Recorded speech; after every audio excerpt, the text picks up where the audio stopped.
जय श्री राम भक्तों। आशा है आपने चैनल को सब्सक्राइब और बेल आइकन को ऑन कर लेना ताकि हमारी वीडियो सबसे पहले आपके पास पहुंचे। भक्तों, आज का वीडियो आपको पूरा जरूर देखना है, तो चलिए वीडियो को शुरू करते हैं। जीवन की इस अनिश्चित यात्रा में हम सफलता और असफलता के बीच झूलते रहते हैं, लेकिन भगवान श्री कृष्ण अर्जुन को योग का रहस्य बताते हैं, समत्व की अवस्था। यह श्लोक कर्म योग को और गहरा बनाता है, जहां योगस्थ होकर अर्थात मन को संतुलित रखकर कर्म करना सिखाया जाता है। कल्पना कीजिए, एक नाविक समुद्र में तूफान में भी शांत रहता है, नाव को संभालता है बिना डर या लालच के। ठीक वैसे ही योगी सिद्धि की चमक या असिद्धि के अंधेरे में समान भाव रखता है। ये ज्ञान कुरुक्षेत्र के युद्ध क्षेत्र से निकलकर आज के कॉरपोरेट बोर्ड रूम, खेल मैदान और पारिवारिक जीवन तक फैला हुआ है। जब हम आसक्ति त्याग देते हैं तो मन मुक्त हो जाता है और हर कर्म पूर्ण निष्ठा से होता है। श्री कृष्ण कहते हैं, योगस्थः कुरु कर्माणि, अर्थात योग की स्थिरता में कार्य करो, क्योंकि सांसारिक बंधनों से ऊपर उठकर ही सच्चा कर्म संभव है। यह समत्व न केवल मानसिक शांति देता है, बल्कि हमें ईश्वरीय कृपा का भागी बनाता है। इतिहास के महान पुरुष जैसे भगत सिंह ने फांसी के समक्ष भी समत्व दिखाया और आज हम उनके बलिदान से प्रेरणा लेते हैं। इस श्लोक को अपनाने से जीवन एक संतुलित नृत्य बन जाता है, जहां उतार चढ़ाव केवल सिखाने वाले बन जाते हैं। ये श्लोक हमें सिखाता है कि सिद्ध्य सिद्ध्योः समो भूत्वा, अर्थात सफलता असफलता में एक समान रहना ही योग है। मनोविज्ञान की भाषा में इसे भावनात्मक बुद्धिमत्ता कहते हैं, जहां परिणाम से ऊपर उठकर प्रक्रिया पर ध्यान रहता है। उदाहरण लीजिए, एक खिलाड़ी मैच हारने पर रोता नहीं, बल्कि अगले अभ्यास में और मजबूत होता है। यही समत्व है।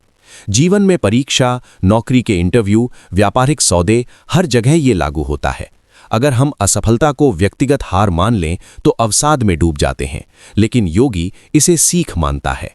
कृष्ण आगे स्पष्ट करते हैं कि संगम त्यक्त्वा, आसक्ति छोड़कर कर्म करो, क्योंकि आसक्ति ही विष है जो समत्व को नष्ट कर देती है। प्राचीन ऋषि मुनि हिमालय में तप करते हुए भी इसी भाव से जीते थे, बिना फल की इच्छा के।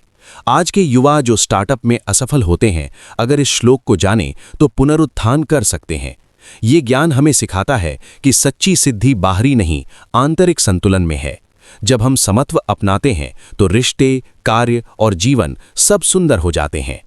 कभी हम सोचते हैं कि त्याग ही समाधान है, लेकिन श्लोक कहता है, कुरु कर्माणि, कर्म करते रहो, बस योगस्थ रहो। निष्क्रियता कर्म योग नहीं, बल्कि सक्रिय समत्व है।